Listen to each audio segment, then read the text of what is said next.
महाराष्ट्र निकाय चुनाव को लेकर सियासी दलों की तैयारियां लगभग पूरी हो चुकी हैं, लेकिन उससे ठीक पहले एआईएमआईएम चीफ असदुद्दीन ओवैसी ने संभल मस्जिद का जिक्र कर एक इमोशनल कार्ड खेलने की कोशिश की। ओवैसी कह रहे हैं कि संभल की मस्जिद मुश्किल में है। ओवैसी ने कैसे संभल की मस्जिद को मुश्किल में बताया, सबसे पहले आपको ये सुनाते हैं।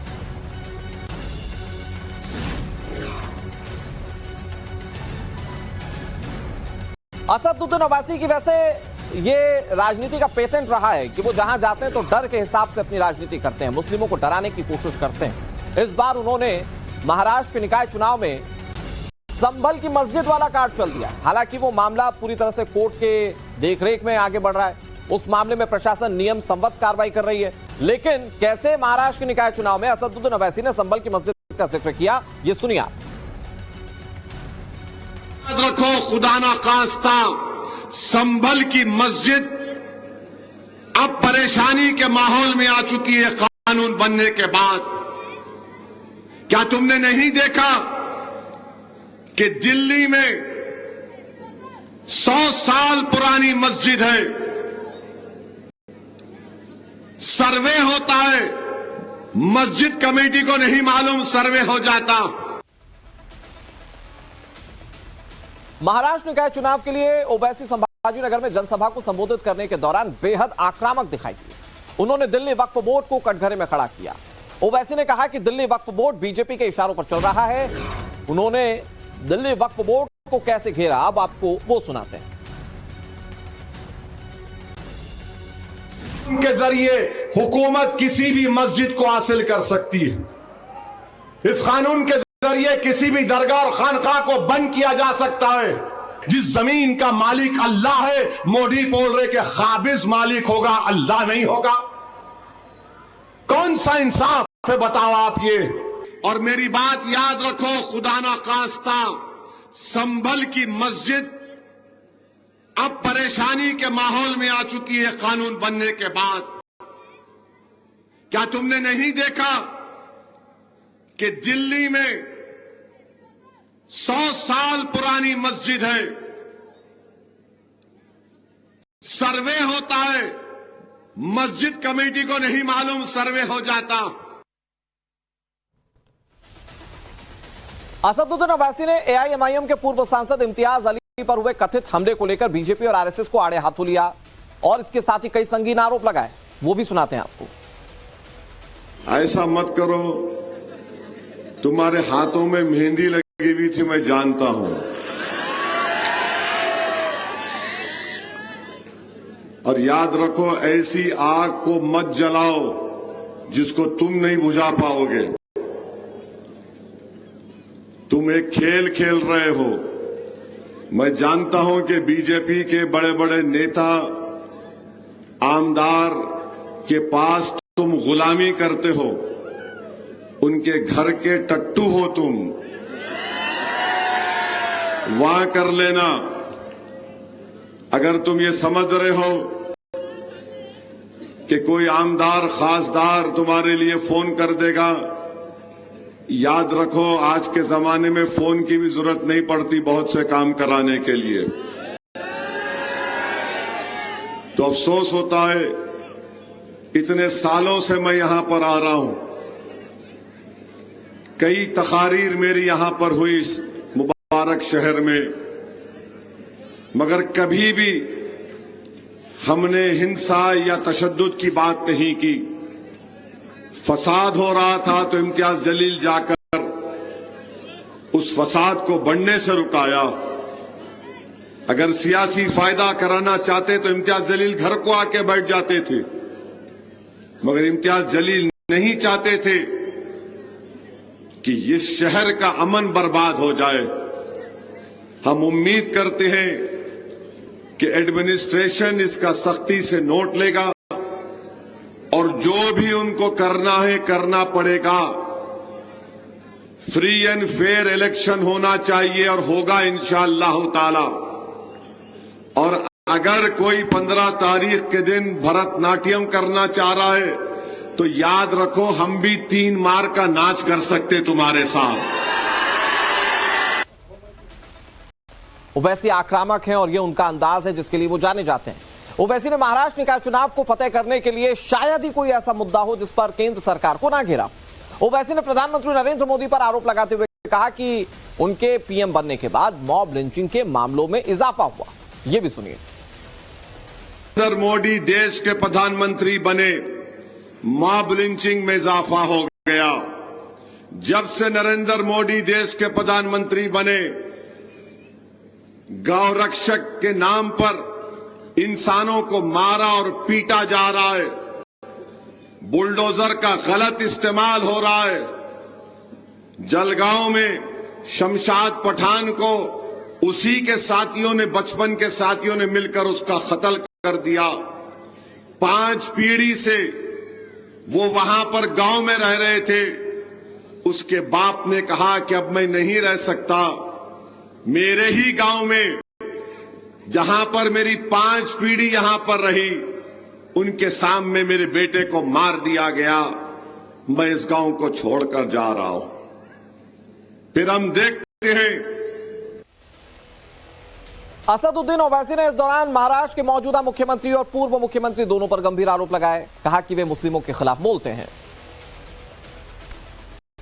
बीजेपी शिंदे और अजीत पवार की सरकार में मंत्री हैं।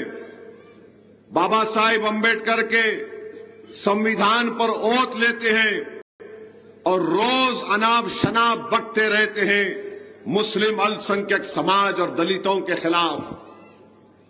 इनको किसी की फिक्र नहीं है और बोले जाते नफरत को आम कर रहे हैं।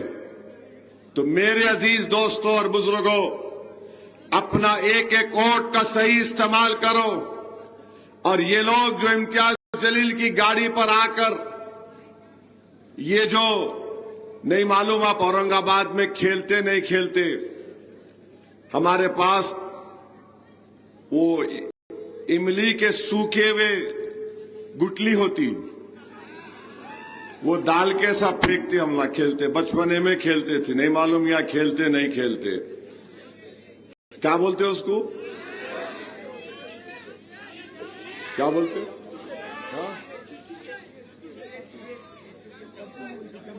चंपू। तो तुम जो खेल खेल रहे ना, वो चंपू खेल रहे तुम।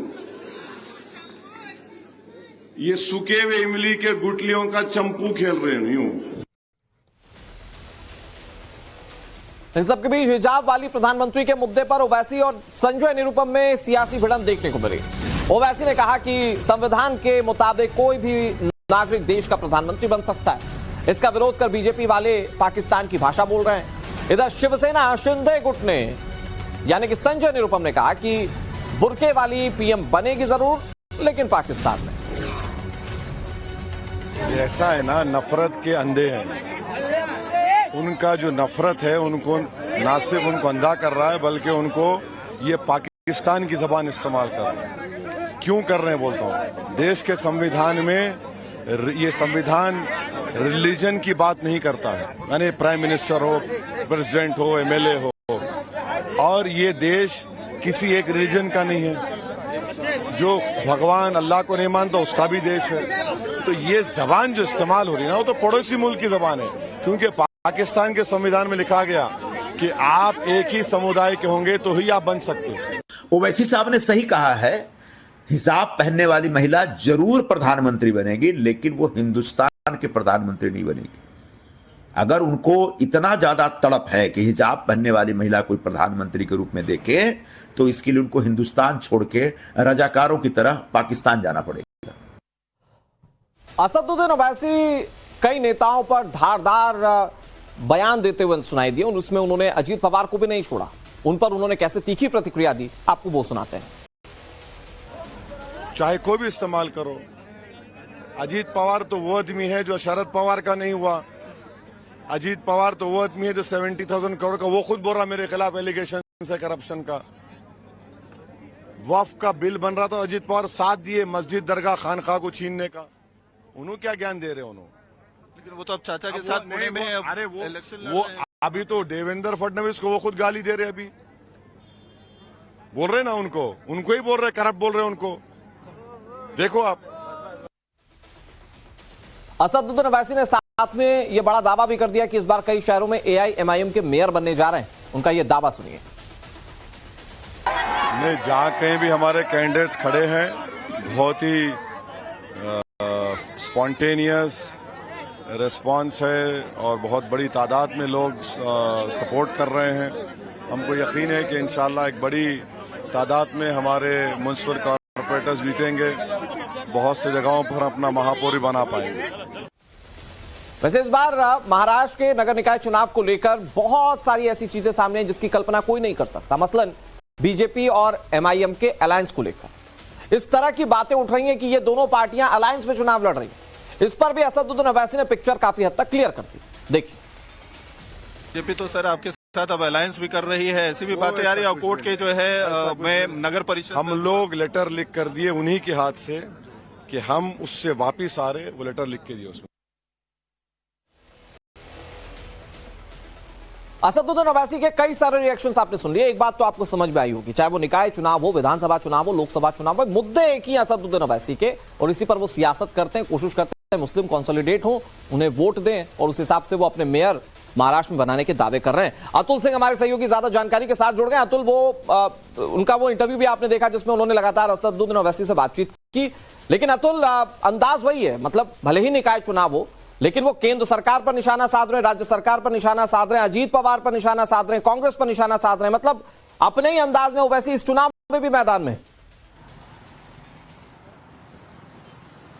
जी देखिए, ये एक बहुत दिलचस्प बात है कि इस बार का महाराष्ट्र का जो महानगर पालिका चुनाव हो रहा है, 29 महानगर पालिका चुनाव में बीएमसी समेत चुनाव होने वाले हैं, लेकिन 27 महानगर पालिका चुनाव में एआईएमआईएम पूरी ताकत से लड़ रही है और इतना ज्यादा मुस्लिम वोट बैंक को कंसोलिडेट करने पर भरोसा है असदुद्दीन ओवैसी को कि बीते 10 दिनों से वो महाराष्ट्र में ही है और महाराष्ट्र के अलग अलग मुस्लिम डोमिनेटेड जो एरियाज हैं या जिले हैं वहां पर वो दिखाई दे रहे हैं, चाहे परभणी हो, नांदेड़ हो, लातूर हो, छत्रपति संभाजी नगर हो या धुले हो या अमरावती हो, इन सभी जगहों पर डोर टू डोर कैंपेन कर रहे हैं। होल इन सोल अकेले पूरी पार्टी की जिम्मेदारी ली हुई है, लोकल नेताओं के साथ तालमेल बिठा के कैंडिडेट्स के साथ लोगों के घरों में जा रहे हैं, उनसे बातें कर रहे हैं और एआईएमआईएम को वोट देने के लिए बोल रहे हैं। खास तौर पर कांग्रेस जहां तक बात है या अजीत पवार जो यहां पर हैं, उनकी पार्टी की तरफ से भी बड़ी संख्या में मुसलमानों को, अल्पसंख्यकों को टिकट दिए गए हैं। तो ऐसे में कहीं ना कहीं मुस्लिम वोट बैंक और जो दलितों के साथ इनका एक कॉम्बिनेशन है, महाराष्ट्र में जो देखा गया था 2019 के लोकसभा चुनाव में भी उसको उन्होंने कंसोलिडेट करने की कोशिश की थी, जिसकी वजह से एक अच्छा अंबेडकर की पार्टी जो वंचित बहुजन अघाड़ी है उसके साथ मिलकर उन्होंने चुनाव लड़ा था, तो अच्छे नंबर्स भी उनके आए थे। हालांकि 2024 में वो काम नहीं हो पाया, लेकिन उस चीज को कंसोलिडेट करने के लिए उन्होंने पूरी ताकत झोंक दी है। जो आपका दलित और जो मुस्लिम वोट बैंक है, इसको इन्होंने एक कॉम्बिनेशन के तौर पर अपने कैंडिडेट्स भी तय किए हैं।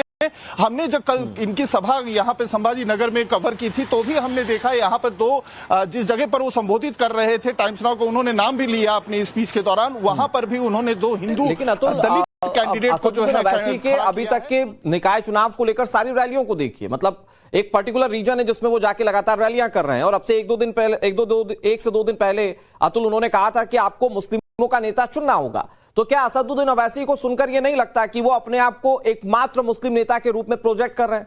वो चाहे जहां भी चले जाएं, अगर वो चुनाव में अपने आप को प्रेजेंट करते हैं तो वो इकलौते मुस्लिम नेता के रूप में अपने आप को प्रेजेंट करते हैं। जी, ये बात बहुत गौर करने वाली है कि इस समय अकबरुद्दीन ओवैसी उनके भाई हों चाहे असदुद्दीन ओवैसी हों, लगातार महाराष्ट्र के जिन इलाकों में वो दौरे कर रहे हैं वहां पर ये पूरी तरीके से होल इन सोल अपने आप को मुसलमानों का हितैषी और मुसलमानों का नेतृत्व करने वाला नेता बताने की कोशिश कर रहे हैं और यही वजह है कि ताकत दिखाने के लिए एकजुट होने का हुंकार दोनों तरफ के जो है नेताओं की तरफ से हो रहा है, चाहे अकबरुद्दीन ओवैसी उनके छोटे भाई हों जो मुंबई और आसपास के इलाकों में घूम रहे हैं, वहां पे मुसलमानों के साथ तो उनकी रैलियों में, उनके बयानों में साफ समझ में आता है कि भाई अगर नेता है कोई या मुस्लिमों के बारे में कोई सोच रहा है तो वो एकमात्र असदुद्दीन ओवैसी हैं और इसीलिए वो डराने, धमकाने और सब तरह की सियासत मुस्लिमों के बीच करते हैं। मैं आपके पास एक बार फिर से आ रहा हूं अतुल,